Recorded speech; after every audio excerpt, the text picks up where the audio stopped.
So I wanted to point out these turnbuckles here. So you see how the stainless steel cable is starting to, or it's being wound the opposite way when they're tightening it up. So that's something you got to watch out for when you tighten this kind of cable rail. And these guys on the other side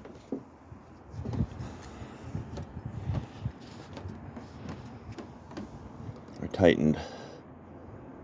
Yeah, so you got to watch out how you tighten it, which way. So you go with the twist. All right.